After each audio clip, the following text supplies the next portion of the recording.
Hola queridos amigos, bienvenidos a otra especial de TLB1, toda la verdad primero, aquí desde Buenos Aires, Argentina. El programa de hoy lo vamos a analizar desde el punto de vista constitucional. ¿Por qué? Porque en la Argentina se acaba de llevar a cabo, la semana pasada, una media sanción por la Cámara de Diputados en la cual se legaliza la interrupción del embarazo. Para todos los que quieran enterarse, la interrupción del embarazo significa la aprobación del aborto en la Argentina, o por lo menos tiene media sanción. Después va a pasar a la Cámara de Senadores, las cuales todas las provincias y representantes de todos los partidos políticos van a emitir su voto a ver si esta media sanción se aprueba como ley. Pero ¿cuál es el tema en el cual nos abocamos en este programa especial? Tiene que ver con la Constitución Nacional, cuyo artículo 75, el inciso 2, 22 y el inciso 23, plantea de que la vida comienza en el momento de la concepción.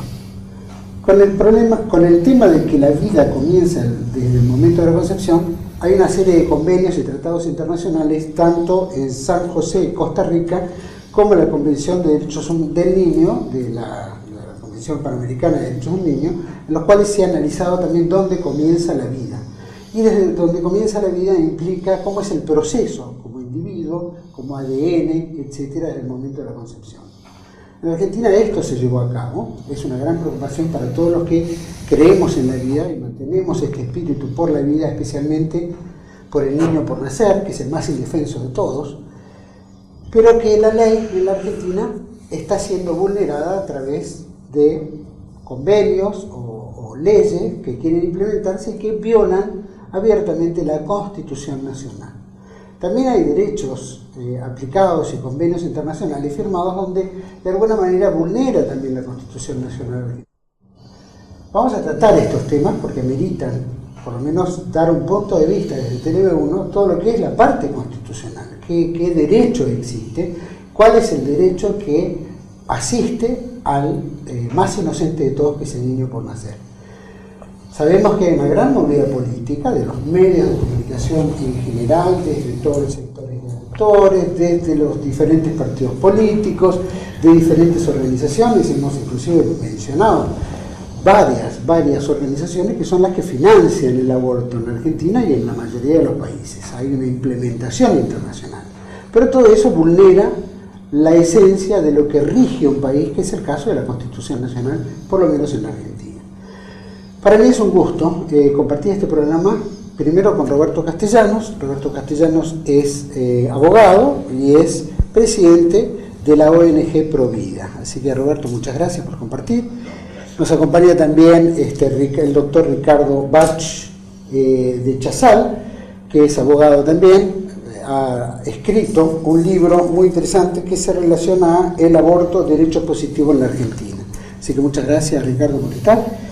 Y nos acompaña también el doctor Manuel García Mancilla, que es también profesor, abogado y se ha dedicado al derecho constitucional. Así que muchas gracias por la invitación. Para mí es un placer, y aparte porque es un tema muy importante que hay que tocar en la Argentina y que hoy ya ha recibido media sanción. Estamos los que somos protectores de la vida muy preocupados, pero como se ha analizado desde el punto de vista médico cuál es la relación, cómo funciona el tema de la vida, también la Constitución ampara la vida desde el momento de la concepción. No obstante, nuestros diputados aplican una media sanción en la cual apelan al deseo de la mujer, o el deseo de no tener un hijo, o la libertad femenina, o el feminismo, o toda esta onda nueva que se está dando en Argentina, y en el mundo en particular, pero que viola abiertamente la esencia de lo que dice nuestra Constitución Nacional. Entonces, quisiera, Roberto, si vos quisieras decir algunas palabras. Sí. En primer lugar, se ha llamado debate a algo que no fue debate, sino que fue un monólogo. Es decir, hubo X cantidad de expositores que ponían de un lado, X cantidad de expositores que ponían de otro, pero no hubo debate. Eso como primera medida. En segundo lugar, se ha evitado la circulación necesaria que tiene que tener un proyecto de esta envergadura, sorteando dos comisiones muy importantes del Congreso, como es la de Presupuesto y Hacienda y la de Derecho Constitucional. La de presupuesto porque como esta ley tiene claramente una afectación en el presupuesto, tiene que tener, digamos, una contrapartida que justifique de dónde van a salir los fondos para implementar esta política. Puede ir un ejemplo burdo. Hablaron, y nunca se demostró, de que se producían en la Argentina 500.000 abortos anuales. Si eso es verdad, y de acuerdo a los valores en el mercado que los mismos abortistas se lanzaban de $1.000 o más un aborto, estamos hablando de un universo de 500 millones de dólares. Es decir, el Congreso se apresta a sacar una ley que le costaría a la salud pública o al Estado argentino 500 millones de dólares y no le dice de dónde va a sacar la plata. Así que esas son las dos grandes observaciones. Y después, la tercera es que la ley de un plumazo modifica el Código Civil, modifica el Código Penal, transformando un delito contra la vida en un derecho, por lo menos en la gran mayoría de su articulado, y viola la Constitución Nacional en dos de los tratados que tiene incorporado en el artículo 75, en el 22, y en la hoja de ruta que el inciso 23 le establece al Congreso para generar un régimen de protección a la mujer embarazada y al niño en estado de desamparo desde el momento del embarazo. Hace exactamente lo contrario, establece un régimen de muerte y no de vida y protección. Es el rol del Estado, por lo menos proteger a sus ciudadanos, no solo los que viven, sino los que están por nacer. Y desde ya, sabiendo de que en la Argentina hay un presupuesto deficiente para salud, no me quiero imaginar lo que va a ser involucrar una determinada cantidad de presupuesto en este tema que es tan complejo. Doctor García Mansilla, me gustaría que dentro del ámbito constitucional, ¿cómo puede ser que una media sanción altere un poco el espíritu de lo que significa la Constitución Nacional? Bueno, claramente no lo puede alterar. No puede alterar ni el espíritu ni la letra. Y eso en el plano normativo. En el plano descriptivo, lo que dijo el doctor Castellano, de alguna manera refleja a lo mejor la poca importancia que le damos a la Constitución Nacional, cuando en realidad debiéramos darle máxima importancia, sobre todo cuando debatimos una norma como esta. De hecho, el hecho que el proyecto de ley no haya sido girado a la Comisión de Asuntos Constitucionales en la Cámara de Diputados, de alguna manera refleja, digamos, que la Constitución no ha sido analizada ni ha sido tenida en cuenta a la hora de tratar este proyecto de ley. Puntualmente, el proyecto de ley tiene varias inconstitucionalidades. Algunas son un poco más complejas de explicar, otras son muy sencillas. Lo más sencillo de explicar es que, más allá de las discusiones filosóficas, teológicas, biológicas, morales, que se les ocurran desde el punto de vista jurídico, no hay ninguna duda que en la República Argentina, niño es todo ser humano desde el momento de la concepción hasta los 18 años de edad. Y además, tampoco hay ninguna duda de que todo niño, definido como lo definí recién, tiene un derecho intrínseco a la vida. Esta definición de niño y este derecho intrínseco a la vida surge de la Convención sobre los Derechos del Niño, que de acuerdo al artículo 75, inciso 22 de la Constitución, tiene jerarquía constitucional. Ese es un primer detalle que hay que tener en cuenta. ¿Esto qué quiere decir? Que el Congreso no puede ir en contra de una convención que reconoce el derecho a la vida a niño y que a su vez, en el caso de la República Argentina, al momento de aprobar el tratado, el Congreso de la Nación exigió al Poder Ejecutivo, y el doctor Vaz de Chasalva puede explicar un poco mejor por qué, pero el Congreso le exigió al Poder Ejecutivo que al momento de ratificar el tratado en sede internacional, hiciera una declaración unilateral que dijera que niño para la Argentina es todo ser humano desde el momento de la concepción. Entonces ya ahí hay una colisión evidente entre este proyecto de ley y el derecho a la vida de todo niño desde el momento de la concepción. ¿Por qué? Porque el derecho a la vida de todo niño desde el momento de la concepción choca con este supuesto derecho que el proyecto de ley establece a acceder a la interrupción voluntaria del embarazo con el solo requerimiento de la mujer hasta la semana 14 inclusive del proceso gestacional. El derecho al aborto no existe en la República Argentina. No hay ninguna norma de derecho positivo, sea de rango legal, sea de rango convencional, sea de rango constitucional, que establezca el derecho al aborto. No existe. Se pretende crearlo por ley El problema que tiene el Congreso es que no tiene esa facultad para hacerlo. Hay una ley, antes de ir sobre el derecho positivo, por este aspecto, apelan, por lo menos en la mayoría de las exposiciones que hubo, al artículo, o por lo menos que en 1921 se sancionó una ley relacionada a casos de violación, etcétera, podía interrumpirse un embarazo. ¿Hasta qué punto esa ley no se contradice misma con lo que están aplicando ahora? ¿Es el derecho positivo? No, el tema es el siguiente. En 1921 se sancionó el Código Penal. Correcto.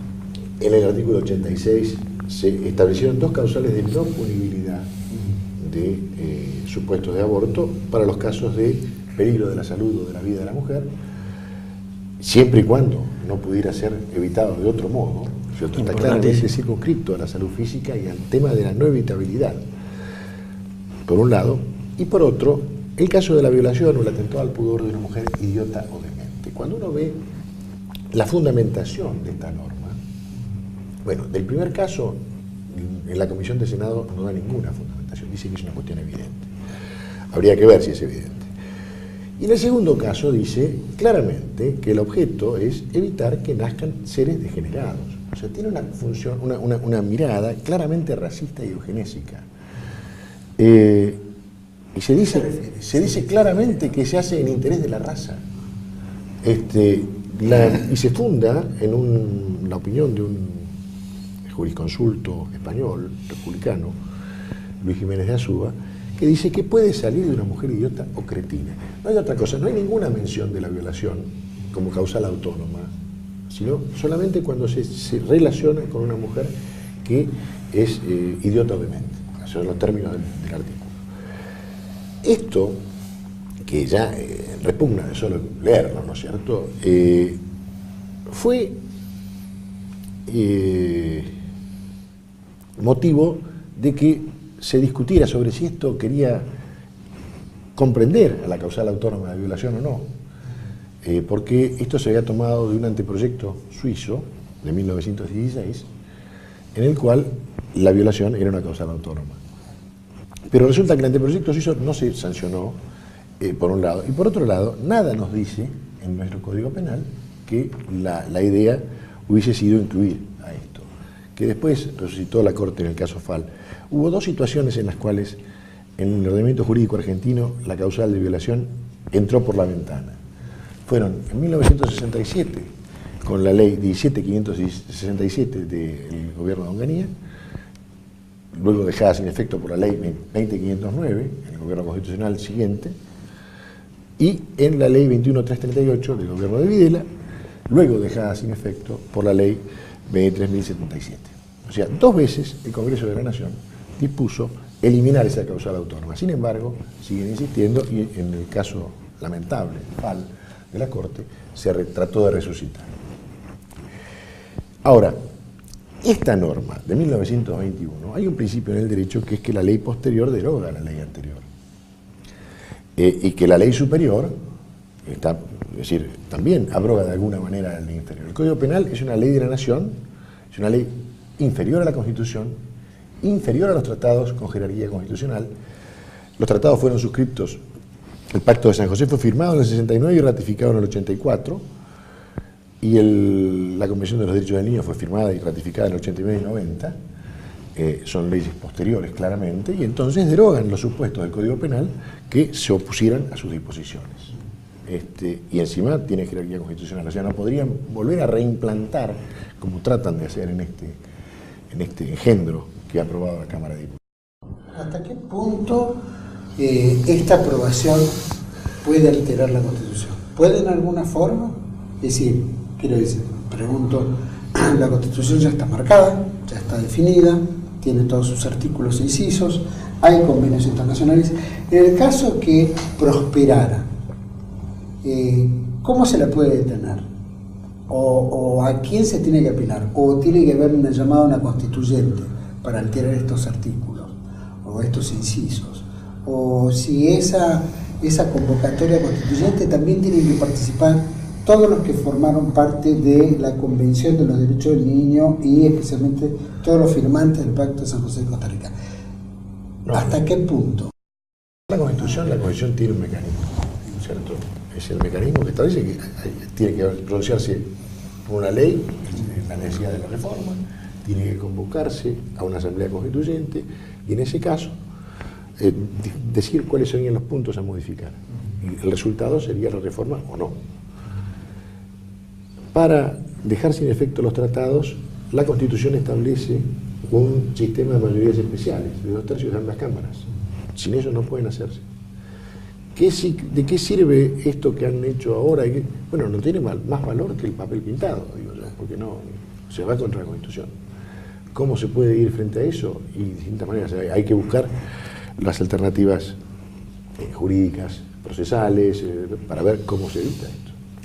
Además ha pivoteado el supuesto debate, o en realidad monólogo, sobre bases falsas, porque hablaban de que hay supuestos de aborto legal en la Argentina, cuando en la Argentina no hay ningún supuesto de aborto legal. Lo que hay es nada más en dos supuestos, son no punibles, pero que algo sea no punible no quiere decir que sea legal. Vamos a un ejemplo práctico. Si yo me subo con el auto a la vereda porque tengo un accidente, me mareo, o me fallan los frenos y mato a una familia, es no punible. No tiene pena. Tendré que responder civilmente, pero no tengo pena. Y la diferencia es que cuando algo es legal, puede ser exigible, pero yo no puedo exigir, por ejemplo, que el Estado me ayude a matar gente con el auto arriba de la vereda. O sea, es una acción que el Estado no la sanciona penalmente, pero no es una sanción que el Estado la puede promover. Entiende que es una situación, digamos, excepcional, que no ha habido dolo o intención de producir el resultado final, no le aplica pena, pero eso no quiere decir que sea algo legal. Y en el Código Penal, en los dos supuestos, en el de la mujer idiota o en la violación, no es punible, pero no quiere decir que sea legal. Y han venido insistiendo de que era una ampliación de derechos sobre derechos preexistentes, y han creado un contraderecho, es decir, crean un derecho que es el derecho de la madre, el filicidio, lo establecen como derecho. La madre tiene derecho a matar a su hijo, y no solo hasta las 14 semanas, hasta el 9º mes, porque tiene una causal que dice por razones de salud social o psíquica, que ahí puede entrar cualquier cosa. Salud social puede ser que le salió un nombramiento a la mujer que está de 6 meses de embarazo y dice, si no acepto porque tengo que pedir licencia, qué sé yo, me pierdo el embarazo y me hago un aborto. O sea que es un embarazo, digamos, absolutamente en riesgo la vida de la criatura durante los 9 meses. Bueno, yo quiero que pueda hacer una acotación en línea con lo que decía el doctor Castellano. Cuando se empezó a discutir sobre este proyecto de ley, se lo presentó como un proyecto de despenalización del aborto. Y cuando uno lee noticias en la prensa, se sigue presentando en general como un proyecto de despenalización del aborto. Y claramente desde el punto de vista conceptual y desde el punto de vista jurídico, no es lo mismo despenalizar un delito que la legalización de una conducta que hoy es delictiva. O sea, hoy el aborto es un delito, no hay discusión.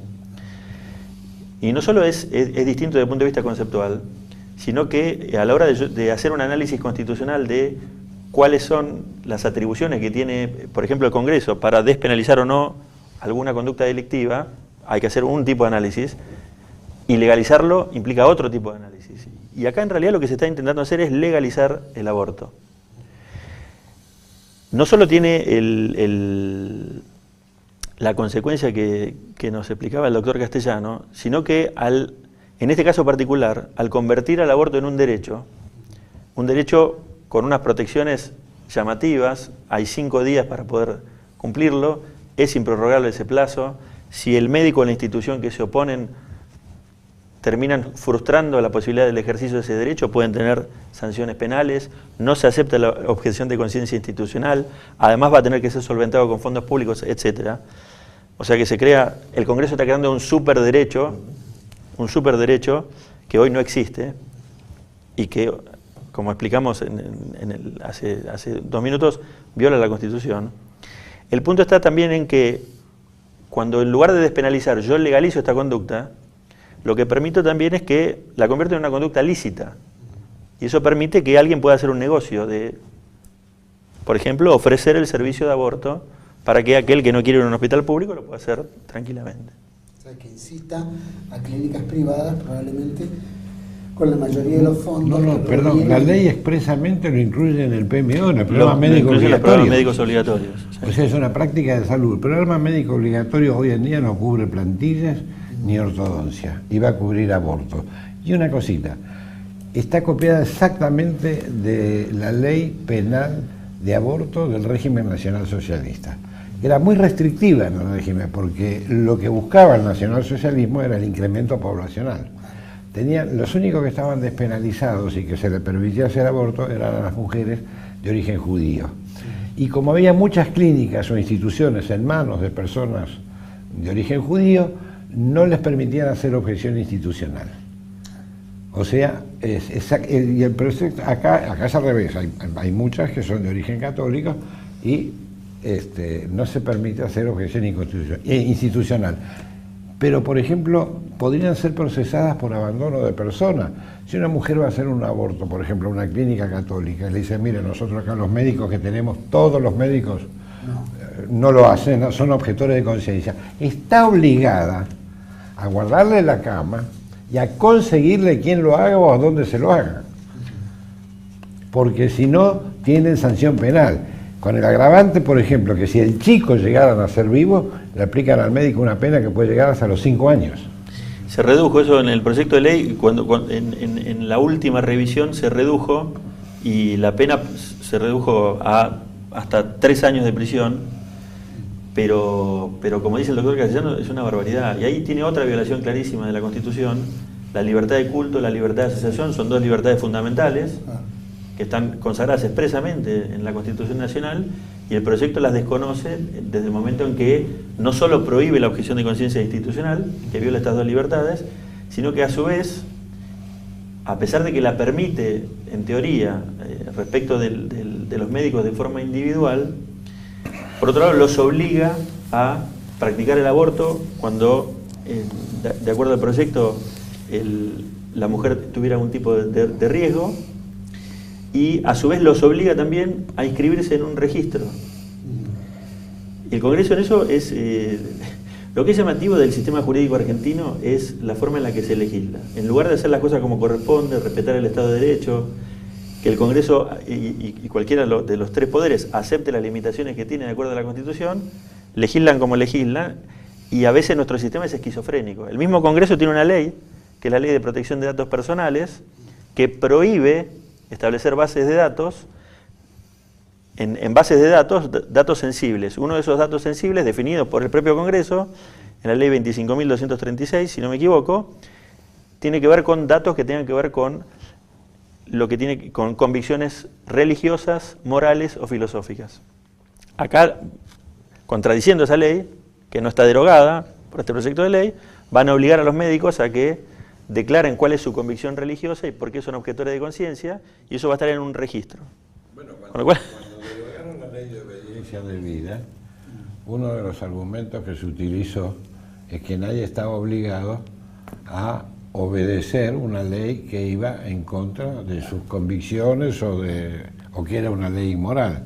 Y resulta que ahora acá pasa a ser obligatoria, y si llega a salir bien o mal, mejor dicho, para el ordenamiento que quieren instruir, pero bien para la criatura que sobrevive, el médico puede tener pena de prisión. Ahora, ¿cómo juega todo esto dentro de lo que entra en el concepto discriminatorio? Porque uno que pueda objetar... Esto es una clarísima discriminación. O sea, a ver, la estructura del proyecto de ley se basa en la discriminación. ¿Por qué? Porque de entrada crea una categoría de seres humanos que no tiene derechos. Y eso está prohibido. Sí. Todos los tratados internacionales tienen una cláusula antidiscriminatoria. Nuestra Constitución tenía además la igualdad ante la ley, ¿no es cierto? Entonces, esto arrancamos mal, o sea, arrancamos con una discriminación brutal y descarnada, porque justamente se le quita todo derecho a una categoría de seres humanos. A aquellos niños que han sido concebidos y no tienen 14 semanas de gestación. Y todavía después, con las... hasta que nazcan, porque es cierto lo que decía el doctor Castellano recién, o sea, cualquier invocación de salud psicosocial o de esa índole podría justificar o podría dar lugar a que se produzca el aborto, que la mujer exija el aborto y se practique. Eso es la primera y más grave discriminación, o sea, es brutal. Entonces, después está la discriminación con el padre. O sea, el padre que justamente, recién conversábamos y yo mencionaba una convención, que es la convención que habitualmente citan para querer justificar el aborto y que no tiene nada que ver con esto, porque es una convención que valora la maternidad, tiene otra falla si queremos, pero que es la Convención para la Eliminación de todas las formas de discriminación contra la mujer, que en su artículo 16 dice que establece condiciones de igualdad entre el varón y la mujer en cuanto a derechos y responsabilidades como progenitores en materias relacionadas con los hijos. Esta es una materia relacionada con los hijos. Y dice además que en todos los casos los intereses de los hijos serán la consideración primordial. Obviamente el interés primordial del chico es vivir, no que lo maten, ¿no? Pero está la otra discriminación, la discriminación contra el otro progenitor, el padre, que acá es un convidado de piedra. Ni siquiera convidado, es de piedra nomás. O sea, porque está afuera. ¿Y eso cómo se pregunto? Porque nosotros tenemos una tendencia, o por lo menos últimamente, a judicializar todo, ¿no? Si hay un profesor, maestro que dice determinadas cuestiones, un recurso de amparo. Si alguno estaba haciendo el servicio militar, recurso de amparo, ¿no es cierto? Por cualquier motivo. ¿Hasta qué punto la justicia puede entrar a interrumpir estas cuestiones defendiendo esos puntos de los cuales estamos trayendo a la mesa? Bueno, ¿Cómo juega la justicia? En el proyecto de ley la justicia pretende que no juegue, porque de hecho está previsto específicamente que la no judicialización. Exactamente, que no se judicialicen estos casos, o sea, que no se requiere autorización judicial para poder eufemísticamente interrumpir voluntariamente el embarazo. Ahora, es evidente que si esta ley se aprueba, van a haber cuestionamientos desde el punto de vista constitucional, sea de profesionales médicos, sea de instituciones médicas que quieran ejercer que quieran defender su derecho a la objeción de conciencia institucional, sea de organizaciones que defienden la vida de las personas por nacer, y ahí la última palabra la va a tener la justicia. Y ahí yo quiero recordar una cuestión, que es que la Corte Suprema también, más allá de lo que dice el derecho positivo, más allá de lo que dice el Pacto de San José de Costa Rica, la Convención de los Derechos del Niño, el derecho de las personas por nacer a la vida desde la concepción, la Corte Suprema lo ha reconocido en varios fallos, en Portal de Belén, en TS con Gobierno de la Ciudad de Buenos Aires, en el caso de Elvira Sánchez, en donde hubo una indemnización a una persona desaparecida que había estado embarazada, a pesar de que el Ministerio de Justicia se había negado a pagar la indemnización, la Corte reconoció el derecho de la persona reconoció el estatus jurídico de la persona por nacer y otorgó la indemnización. Y el tema es que, de acuerdo a cómo está escrito este proyecto de ley, si se sanciona tal cual como está, hay situaciones que se van a judicializar porque son complejas. Por ejemplo, la causal de aborto en caso de peligro para la salud. La salud está definida en términos de lo que establece la Organización Mundial de la Salud, que es una definición amplísima de salud. Es no solo salud física, sino salud mental, salud social. Y a su vez, también el proyecto de ley prevé que las técnicas que se tienen que aplicar para el aborto son las técnicas recomendadas de la Organización Mundial de la Salud. Si uno lee esas técnicas, por ejemplo, se lleva la sorpresa que para aquellos fetos de más de 20 semanas, la técnica recomendada, como eventualmente son viables, es matarlos dentro del seno materno para después extraerlo.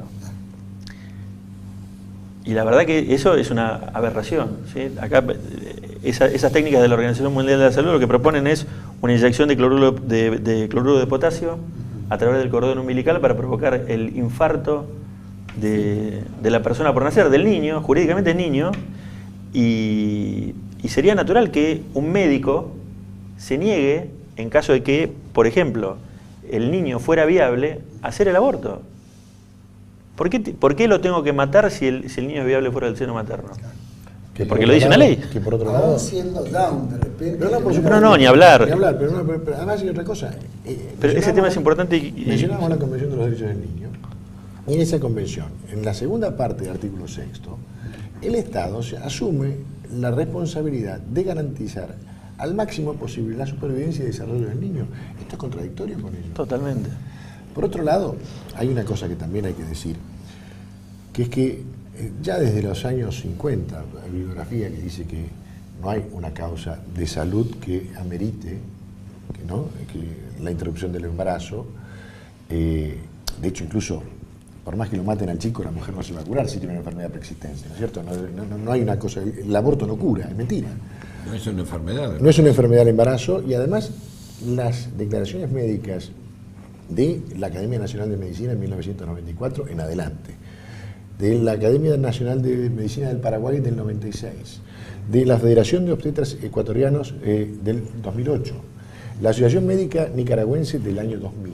O sea, estamos hablando de asociaciones médicas de países que tienen estándares de salud similares al nuestro, incluso inferiores a algunos. Ellos, en todos, está la declaración absoluta de que no es necesario abortar para salvar la salud o la vida de la madre, en ningún caso. Que la tecnología moderna permite ir por la vida de los dos, salvar la vida de los dos. A ver, una cosa que si los colegas me pueden ilustrar a nosotros. Acá hay un plazo de 5 días para hacerlo, desde que la mujer, por lo menos en el texto de la ley, desde que la mujer se presenta en el Instituto de Salud, ya sea público o privado, en 5 días. Para una fertilización, o sea, para matar hay 5 días, y si no hay sanción penal, inclusive hasta para los que se nieguen. Una fertilización, que sería el caso exactamente inverso.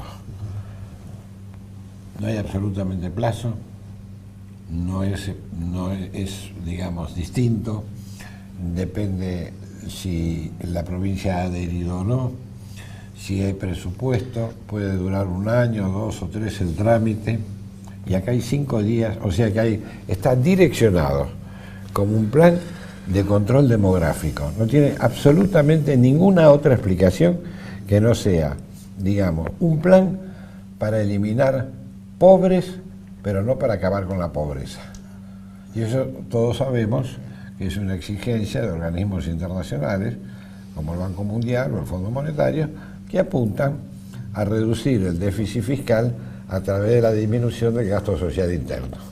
Y como en Argentina lo acaba de declarar el presidente Macri, el 70% de su presupuesto se destina a gasto social, el control, la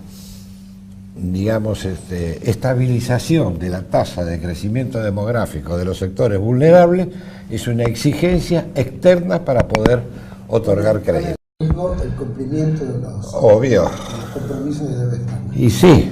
Había un tema con relación a, antes del corte, sobre el tema de los discapacitados, ¿no? Los chicos de Down. Sí, el tema es el siguiente. El proyecto de ley en su versión anterior, una de las causales que estaba prevista era la de el poder abortar cuando hubiera malformaciones fetales graves. Esa causal se removió y se presentó a este proyecto como un proyecto moderado que establecía la objeción de conciencia, que en realidad no es tan así. Que el proyecto, de hecho, más que moderarlo, lo hicieron realmente peor. Y lo que se planteó de alguna manera es que al haber excluido esa causal, que era malformaciones fetales graves, estaban razonablemente protegidos las personas con síndrome de Down.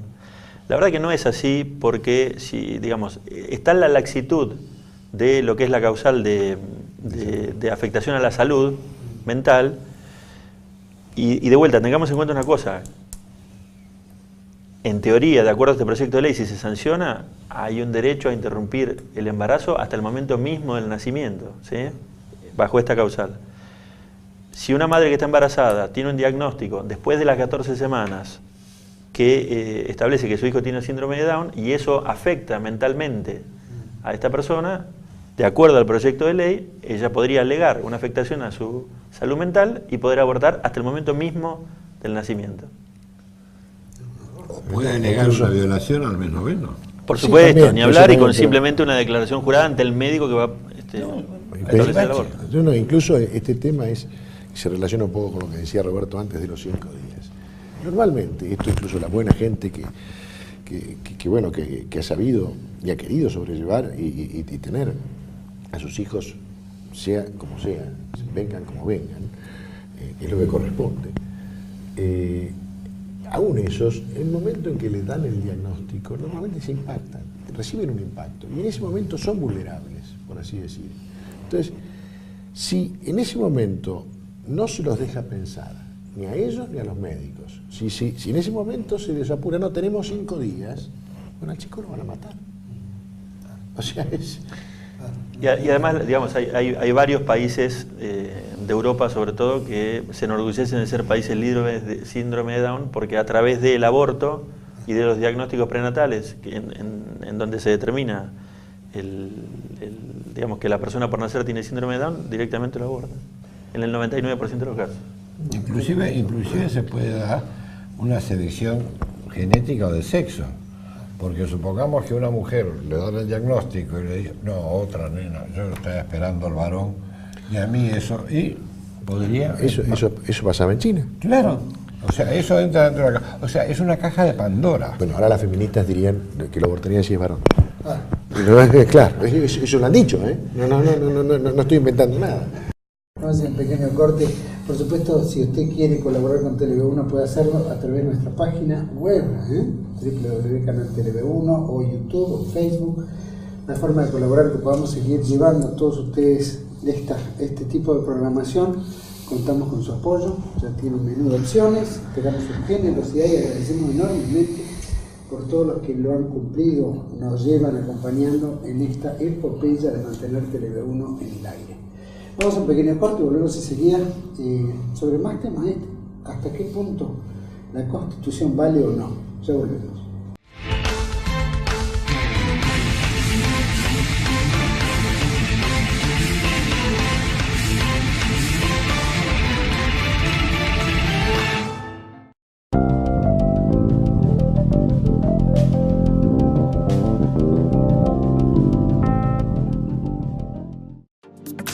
Bienvenidos a CEPA, Centro de Estudios del Pensamiento Americano. Nuevo sitio web de cursos de formación en política, filosofía, historia, literatura, geopolítica, religión, psicología y más. Cursos de formación que reflejan el verdadero pensamiento americano. Lo invitamos a elegir el curso de su agrado ingresando en www.cepa.la.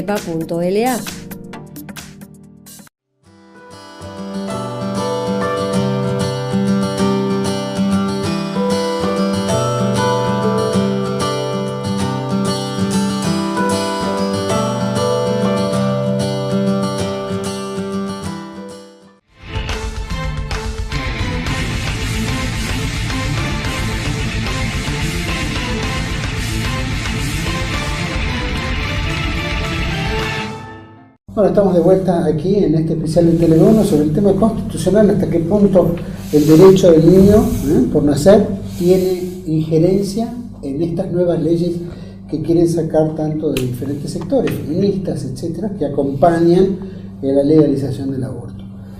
Doctor Val de Chazal, me gustaría, bueno, recién hablamos un poquito en este intervalo de qué juego tiene el derecho internacional en base a toda esta temática que venimos planteando.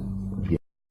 La primera cuestión es, primero, de orden constitucional. O sea, nosotros cuando nos obligamos internacionalmente mediante tratados, lo podemos hacer solamente si eso está conforme con los principios de derecho público constitucional, que eso es lo que establece el artículo 27 de la Constitución. En segundo lugar, nosotros le hemos dado jerarquía constitucional a determinados tratados internacionales de derechos humanos y a instrumentos que no son tratados, pero que son la Declaración Americana de Derechos Civiles del Hombre, la Declaración Universal de los Derechos Humanos. Todos estos tratados tienen establecido el derecho a la vida, con mayor o menor extensión, en claridad, mejor dicho. Todos lo protegen en la mayor amplitud posible. Ninguno de estos tratados establece un derecho a matar, ninguno establece un derecho a matar inocentes, ninguno establece un derecho al aborto, en ninguno está eso. Algunos tratados de estos el Pacto de San José de Costa Rica, la Convención de los Derechos del Niño, el Tratado contra la Tortura, el CEDAW, la convención que mencionábamos recién de eliminación de todas las formas de discriminación contra la mujer, establecen órganos de monitoreo, que son organismos internacionales hechos por expertos que no son juristas, no son necesariamente, son de cualquier extracción profesional, digamos, que hoy en día están en general muy ideologizados, que de alguna manera tienen como misión ayudar a los estados a ir perfeccionándose en esto de afianzar los derechos humanos. Estos comités, estos órganos, no pueden ir como cualquiera se da cuenta, no pueden ir contra las normas que los crearon. No podrían ir y pretender establecer antiderechos, esta vez, contrarios a los derechos que están en los tratados. O sea, no podrían establecer un antiderecho a la vida, no pueden hacerlo. Y entonces, cuando esto hacen, ellos están incurriendo en actos de responsabilidad personal de los miembros que lo firman. No pueden hacerlo, no pueden obligar a un país a ir en contra de lo que se obligó. Esto también es un principio de derecho internacional. O sea, lo que se conoce como el pacta sunt servanda. O sea, yo no puedo ser obligado más que aquello que me obligué. Y yo me obligué a respetar la vida desde la concepción. Además hay un tema importante. La Constitución establece que no hay pena sin proceso. Eso también. Sí, eso también. Y acá se aplica la pena en el único caso que se va a aplicar la pena de muerte en la República Argentina, en una pirámide normativa, por ejemplo, axiológica, con distintos grados de pena según el delito. La pena máxima que estaría en el vértice sería la pena de muerte.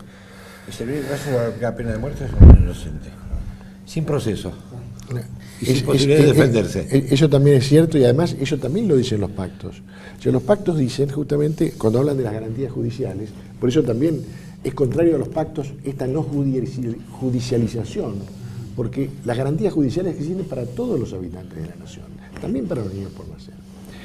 Y los pactos además tienen en su mayoría una cláusula que decíamos, la cláusula pro homine, que dice justamente que cuando un derecho de los establecidos, mejor dicho, lo que se dice es que ninguna disposición del tratado puede ser interpretada como restrictiva de un derecho que ha sido más extensamente reconocido en alguno de los estados partes, sea por una norma de derecho interno, sea por otra norma de derecho internacional. Como nosotros tenemos en nuestro derecho interno el reconocimiento del niño por nacer desde la concepción y su intrínseco derecho a la vida también desde la concepción, y la obligación de mantener, de garantizar su supervivencia y desarrollo también desde la concepción. Y esto juega en los dos sentidos, tanto como norma de derecho interno constitucional, que tiene esa jerarquía, y como norma de derecho internacional, ningún organismo, ninguno, ni el CEDAW, ni la Comisión Interamericana, ni la Corte Interamericana, que es el único organismo jurisdiccional que tiene estos, ninguno de estos organismos podría obligarnos a nosotros a poner el aborto como una excepción, como un derecho, como algo a fomentar o a permitir. Porque los tratados incluso dicen que cuando uno se obliga a ellos a respetar los derechos que ellos establecen, en definitiva lo que hace es garantizar el goce de esos derechos y castigar su afectación. O sea, por eso no es posible la despenalización del aborto tampoco. No, yo lo que quiero agregar es que en general cuando uno, por lo menos lo que estuve escuchando durante el debate en la Cámara de Diputados, las posturas a favor del proyecto de ley no estaban basadas precisamente en un análisis de la Constitución, ni, digamos, prácticamente no tomaban en cuenta el hecho de que está reconocido el derecho a la vida a los niños del momento de la concepción y que, digamos, ese reconocimiento tiene jerarquía constitucional. Los argumentos que en general se presentaron eran argumentos que partían desde el derecho internacional y no con, tratados o convenciones que Argentina hubiera suscrito, en donde Argentina se hubiera obligado a garantizar el derecho al aborto, sino con recomendaciones de comisiones de seguimiento de algunos de estos tratados. Y, digamos, definir correctamente cuál es la relación entre el derecho internacional y el derecho interno es muy importante. Y ahí se apela en general a un artículo de la Convención de Viena sobre el derecho de los tratados que dice que ningún Estado miembro, firmante de un tratado, puede desconocer ese tratado alegando que el derecho interno se lo impide, ¿sí? Ahora, lo que está claro también es que desde el punto de vista constitucional, desde el punto de vista del derecho interno, no puede haber ningún tratado que viole la Constitución. Eso lo dijo muy bien el doctor Bach de Chasalco en el artículo 27 de la Constitución. Con lo cual, el punto está en lo siguiente: el derecho internacional, ¿sí?, tiene jerarquía superior a las leyes y tiene una jerarquía muy importante en nuestro sistema constitucional, indiscutible, pero no está por encima de la Constitución. Entonces, no importa que sean recomendaciones, digamos, no importa el vehículo que quieran utilizar para intentar desconocer este derecho de los niños a la vida, el derecho intrínseco desde el momento de la concepción, tal como está redactado, tal como está diseñado nuestro sistema constitucional y tal como está redactado el artículo 75, inciso 22, si quieren eliminar esa protección, tienen que reformar la Constitución. Puede no gustarles, y está bien que no les guste, pero no pueden reformar la Constitución por un mecanismo distinto que el que expresamente prevé la Constitución, que es el del artículo 30. Y otra cosita, ¿no?, que es importante, no es menor.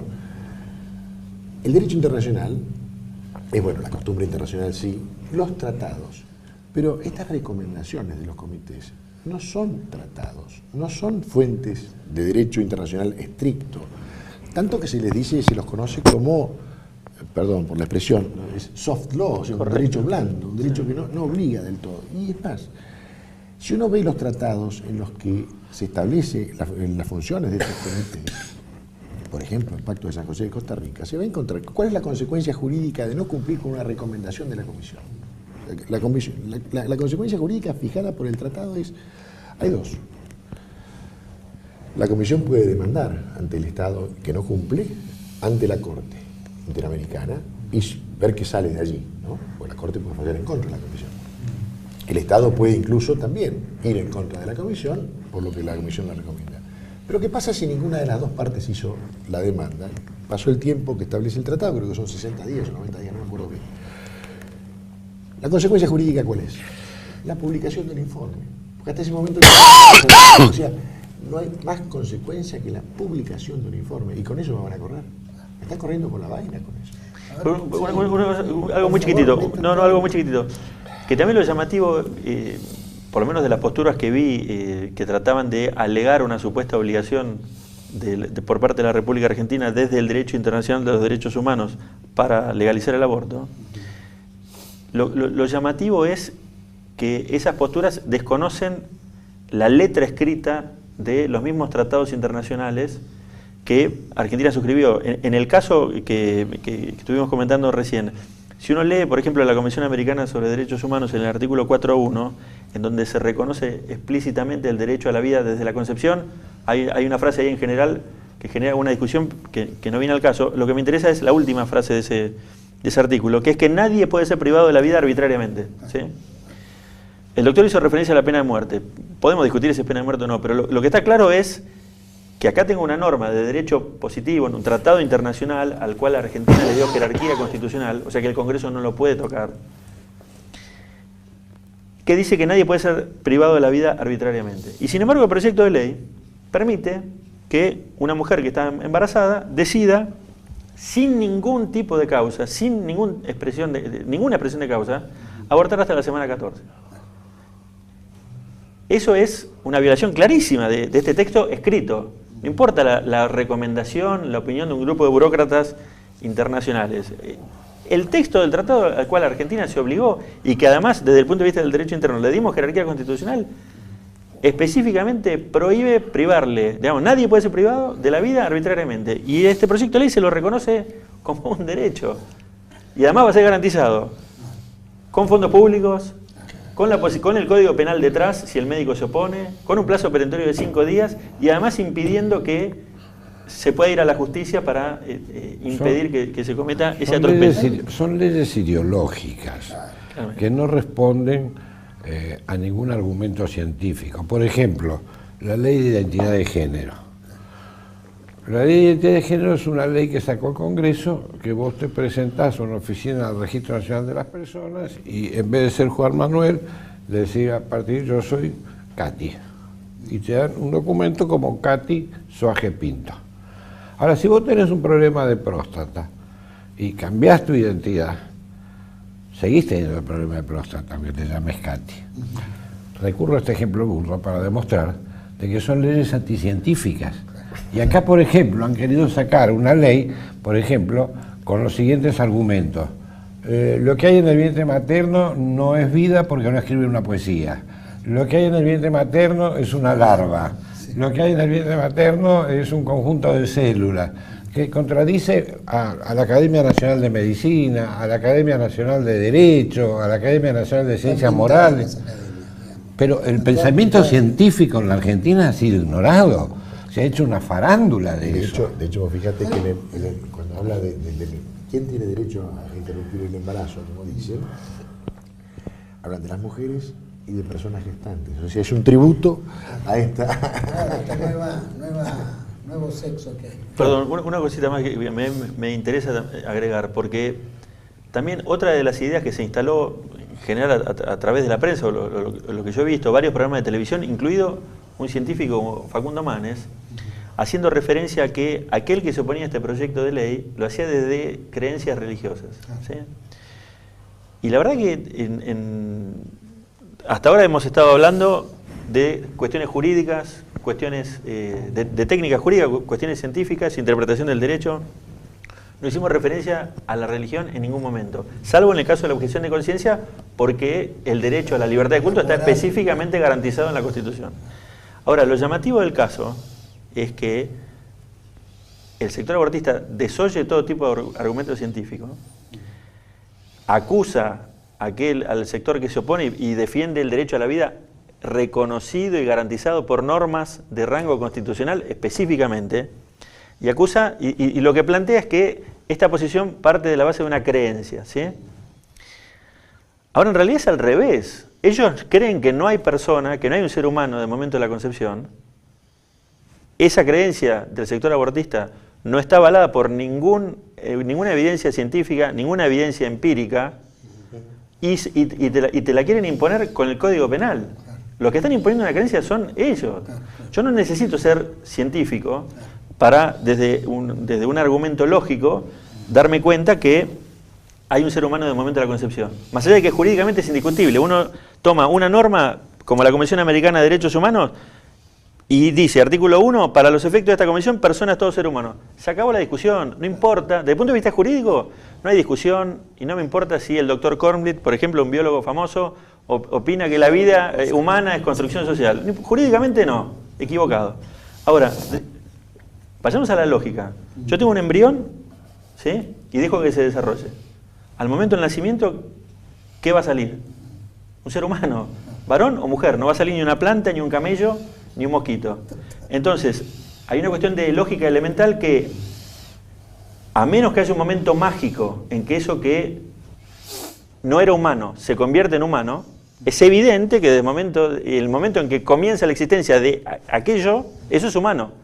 Ahora, el sector abortista cree que no, que hay un momento mágico en que esto que no era humano se convierte en humano. Pero eso es una creencia y la quieren imponer, es al revés. Otra superchería, hablan de la viabilidad.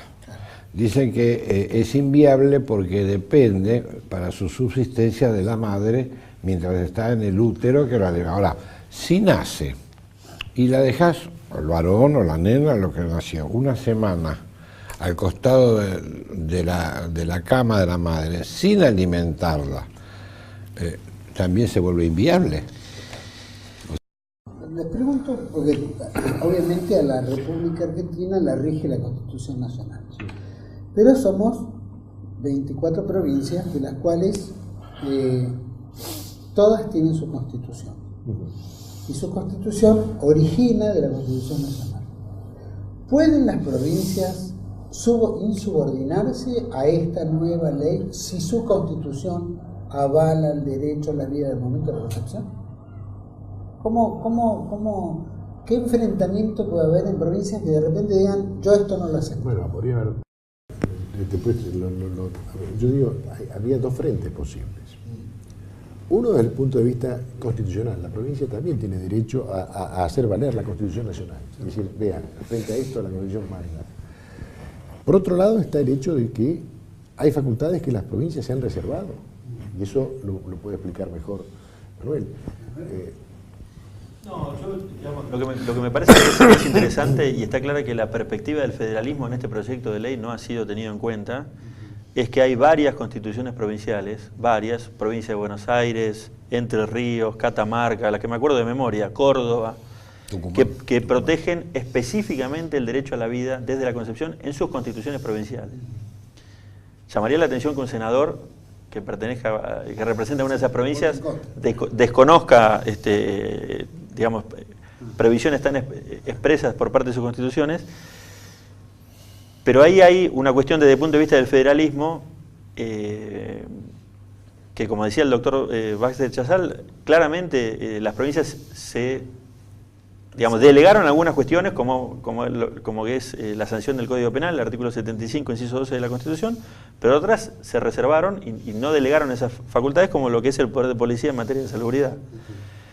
El análisis del federalismo de este proyecto de ley yo no lo tengo hecho en detalle, pero creo que a mí me hace mucho ruido desde el federalismo, y creo que aquellas provincias que, insisto, que han reconocido el derecho a la vida desde la concepción, podrían tener un planteo para justamente objetar este proyecto de ley que desconoce sus constituciones provinciales, que los obliga además a solventar en su sistema de salud pública, con fondos que son de la provincia y no de la nación, una práctica que va en contra de sus constituciones provinciales.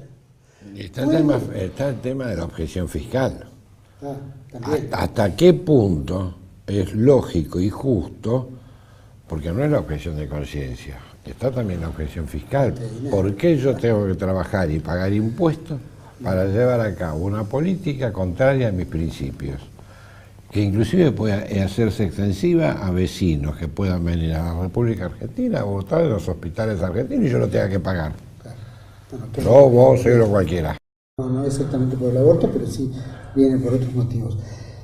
¿Qué pasa, qué injerencia puede haber si los senadores y diputados de esa provincia, de cualquiera de las provincias, votan la ley, pero el gobernador, apelando a su propia constitución, que no tiene injerencia en este tipo de temas, puede abstenerse y decir mi provincia mantiene la vida y desoye esto? ¿Cuál es el conflicto que puede existir constitucionalmente entre los representantes de esa provincia en la Cámara Legislativa y el gobernador, que es el jefe, llamémoslo, y que tiene su propia también banca, ¿no? Tiene su propia Cámara de Diputados?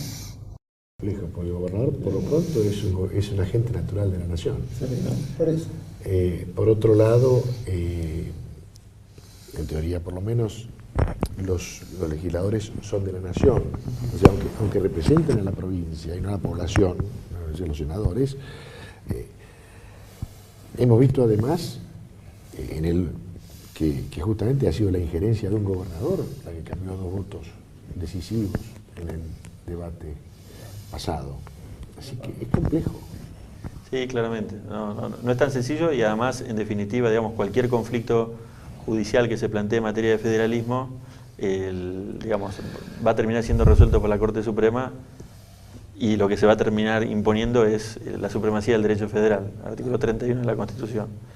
Pero el punto de vuelta, insisto, yo creo que hay que estudiarlo más. La perspectiva del federalismo no fue abordada, yo creo que sí va a ser abordada en el Senado, y ahí hay bastante tela para cortar. ¿Algún otro punto que ustedes crean que no hemos un temita que me pareció importante resaltar siempre, que es: desde la segunda mitad del siglo XX la República Argentina ha sido constante en todos los foros internacionales en reclamar la protección de la vida de todo ser humano desde la concepción. Sin ir más lejos, podría decir lo que lo ha dicho en el colectivo del derecho americano, cuando fue la Declaración Americana de Derechos y Deberes del Hombre del 48, y cuando fue la Declaración Universal de los Derechos Humanos en el 48 también. Pero específicamente en el 59, cuando fue la Declaración sobre los Derechos del Niño, nuestro representante, que era José María Ruda, luego juez internacional, fue enfático en querer que ese principio se reconozca, y por esa razón, incluso en la Declaración de los Derechos del Niño del 59 y después en la Convención de los Derechos del Niño en el preámbulo, se hace referencia expresa a los derechos del niño, a atención y cuidados tanto antes como después del nacimiento, o sea, punto inicial.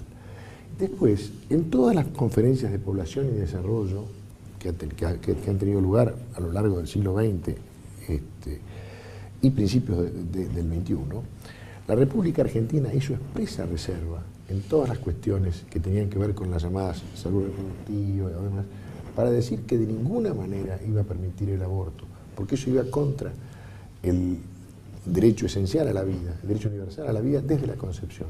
Lo dijo reiteradamente. O sea, hay un elenco enorme de declaraciones en ese sentido que creo que tienen un valor y un peso que tendría que considerar también el Senado al momento de... Ahora hay una realidad.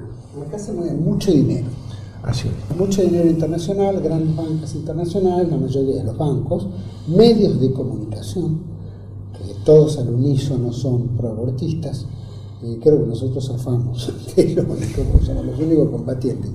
Pero de realidad, fondos, organismos internacionales, Greenpeace, Amnesty International, todos los que de alguna manera en algún momento defendían a la subversión, defendieron, ¿no es cierto?, movimientos guerrilleros, etcétera, que después están ahora del otro lado del mostrador, son los principales fomentadores económicos, políticos y sociales sobre las decisiones que puede llegar a tener un país. En este aspecto hablamos del derecho internacional, pero también el derecho internacional, más allá del derecho, son todos muy susceptibles al dinero o a la influencia. Y ni quiero mencionar nuestros diputados y senadores o políticos, que son muy débiles a la hora de tener que votar si hay algún cheque, algún billete. Pregunto, ¿hasta qué punto esto no tiene una injerencia tan grande que pueda torcer inclusive las constituciones nacionales, inclusive los valores de las personas? ¿Cuál es la parte jurídica, política? Hay una parte que es innegable. Cuando el presidente Macri dijo que esto quedaba librado a la conciencia individual de los diputados, alteró el principio básico de la representación política, porque los legisladores representan al pueblo, no a sus convicciones, porque si no convierte al pueblo en súbdito de las convicciones. Hemos llegado al extremo de escuchar a un legislador hace unos días atrás decir que lo terminó de convencer una sobrina. Quiere decir que ya ni siquiera eran las convicciones del legislador, sino de la sobrina, que nadie la conoce. Entonces, esto que no ha estado incluido en ninguna plataforma electoral hace que no es un mandato abierto, es un mandato expreso el que tiene el legislador. Vos elegime a mí porque yo voy a hacer esto y esto y esto. Y si este tema no fue objeto de contrato electoral o de exposición pública, al menos, del partido, yo los únicos que respeto en ese sentido son a los partidos de izquierda que lo tenían en su plataforma y sacaron el 3%. Nunca ocultaron. No, ellos pedían exactamente lo mismo que el Banco Mundial y sacaron el 3%. Entonces, ¿qué es lo que ha pasado ahora, por ejemplo, para que Cristina Fernández de Kirchner, que es la principal referente de la oposición, que gobernó durante 12 años, tuvo mayoría en ambas cámaras, diputados y senadores, y sistemáticamente se negó siempre a tratarlo? ¿Qué es lo que ha pasado? Que Macri, que hizo campaña diciendo que era provida y que fue al Congreso Eucarístico del 2016 en Tucumán y dijo, voy a defender la vida desde su primer instante en la concepción. ¿Qué es lo que ha pasado? Algo muy fuerte tiene que haber pasado. Y acá se aplica aquel principio de que si tiene 4 patas, tiene hocico, tiene cola y ladra, es perro. Coincide, digamos, con el momento en que la Argentina entra en una crisis económica, se le cierra el crédito internacional y vienen agentes financieros externos como el Fondo Monetario, le dan un crédito de 50.000 millones de dólares, donde en el punto 7 le pone agenda de género. Y todos sabemos el lenguaje críptico de los organismos internacionales qué significan esas palabras. Increíble. Creo que hay un pequeño afiche de Chesterton, a ver si lo encontramos y lo ponemos, porque vale la pena mostrarlo simplemente para decir por qué estamos en el combate que estamos. A ver si usted nos puede poner. Mirá vos, a cada época la salva un grupo de personas que tienen el coraje de oponerse a los gustos de moda. Sí. Yo creo que, volviendo al piso, creo que acá se ha conformado no un grupo de argentinos, somos muchísimos argentinos, creo que somos mayoría de argentinos que pensamos bien, ¿no es cierto? Y acá tenemos un ejemplo, simplemente lo que sirve TV1 es a mostrar a otros que hay muchos, que usted no está solo, que somos muchos. Entonces, esto es una forma de mostrar que también se piensa, que se piensa bien, y que este espíritu de pensar bien lleva a todos ustedes a también ayudarlo a pensar bien, y que los que nos quieren torcer el camino son la parte más diabólica de la Argentina, que es nefasta, que quiere eliminar, matar, terminar y generar que las propias mujeres sean las propias asesinas de sus propios hijos, y encima el Estado lo avale y lo banque. Así que yo les agradezco a todos ustedes por acompañarme, espero que podamos hacer muchos programas más, porque este tema va a seguir, y aparte, aunque se termine con una ley, debemos seguir combatiendo post-ley, porque amerita todo esto. Así que, Marcelo Mancilla, muchísimas gracias. Al contrario, gracias por la invitación. ¿Algo más para decir? No, lo único que quiero agregar, que digamos, yo creo que esta discusión me parece que, nada, por lo menos nos tiene que llevar a los ciudadanos. A mí me interesa el derecho constitucional, doy clases, estudio hace 25 años, pero la Constitución no debiera ser un terreno de especialistas. Todos los ciudadanos debieran conocer la Constitución, y creo que este debate en algo que realmente afecta a mucha gente, y que, digamos, me parece que nos obliga a repensar un montón de cosas, y creo que una es que todos los ciudadanos debieran conocer la Constitución. Pueden haber discusiones, pueden haber cuestiones de interpretación, pero hay cosas que son bastante claras, y en el caso puntual del debate sobre el aborto, es increíble que, digamos, que se presenten argumentos basados en normas, como dijo el doctor, blandas del derecho internacional, que no son obligatorias, que no nos obligan, de comités como dije, y no lo digo peyorativamente, lo digo descriptivamente, de burócratas internacionales que no tienen ningún tipo de legitimidad democrática respecto del pueblo argentino. No tenemos forma de controlarlos, no los elegimos, no hay mecanismos de control de parte nuestra sobre su accionar, como sí pasa con cualquier funcionario público. No están sujetos a mecanismos de remoción que puedan ser activados por cualquier ciudadano argentino, y sin embargo pueden decidir o pueden imponer, en la medida que lo aceptemos, cuando en realidad jurídicamente no lo tenemos que aceptar, pueden disponer cuestiones fundamentales como el aborto. Bien, yo también agradecido, por supuesto, y complementando esto de que el conocimiento de la Constitución es lo que tenemos que hacer valer, y el conocimiento y la aplicación, digo yo.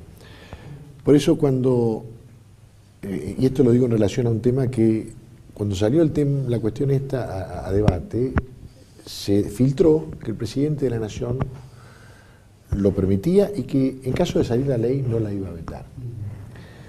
Y por eso digo conocimiento y aplicación, porque el presidente, cualquiera sea, cuando asume, jura observar y hacer observar esta Constitución. Y lo jura por lo que quiera, su honor, los santos evangelios, por lo que quiera, sus creencias. Pero jura eso, observar y hacer observar esta Constitución y las leyes de la nación que se dictan en su consecuencia.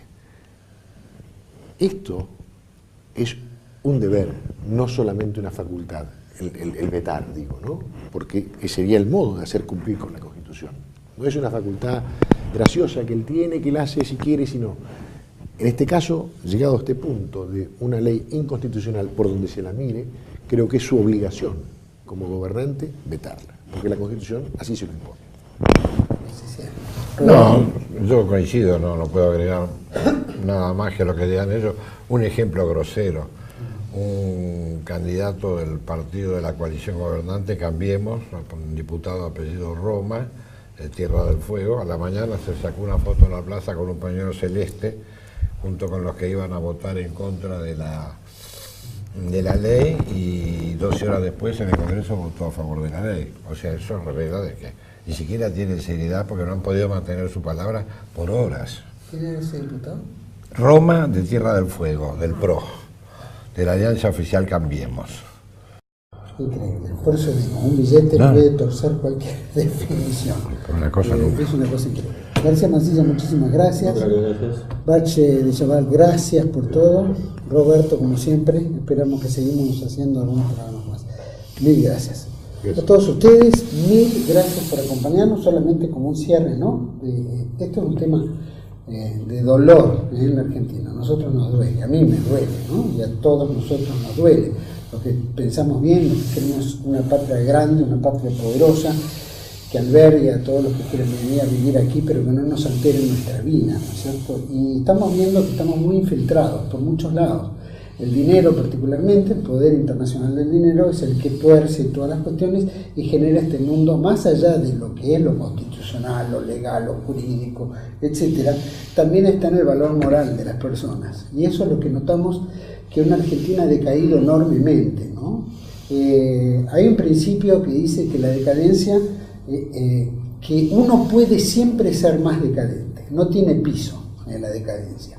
Y creo que nosotros tenemos que hacer un mea culpa, darnos cuenta de todo lo que hemos pasado.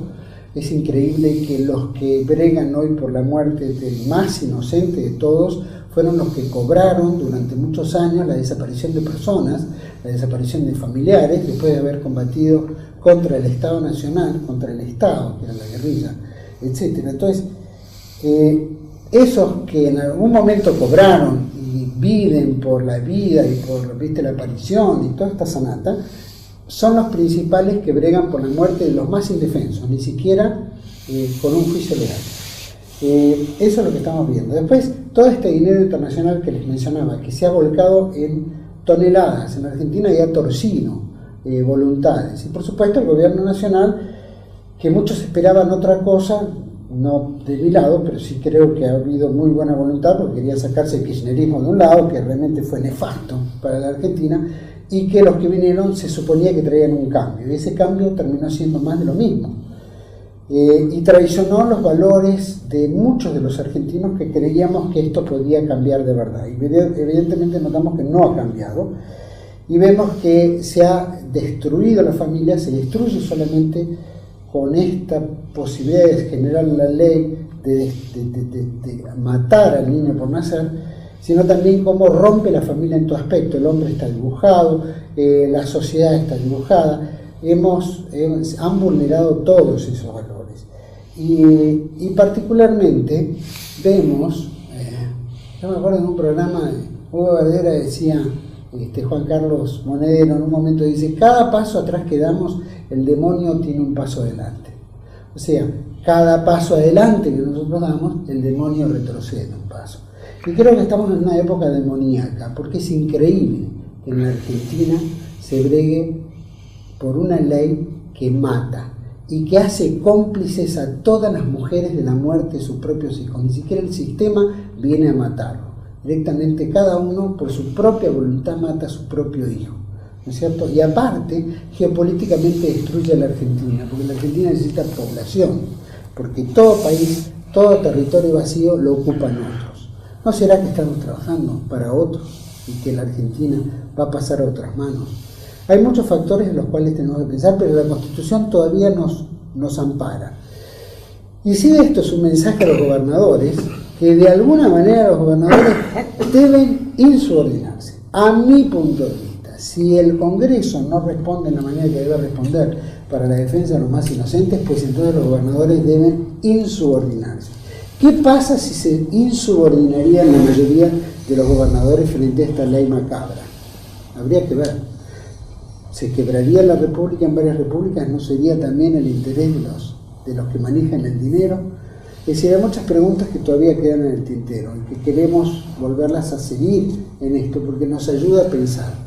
Nosotros hacemos programación para que podamos pensar, no nos sumamos a la inmundicia general que está ocurriendo, sino cómo podemos ayudar a que más argentinos sean bien argentinos, sean bien patriotas, piensen en el futuro y piensen en no ser un criminal más y cómplice de todo esto con el silencio. tenemos que activarnos.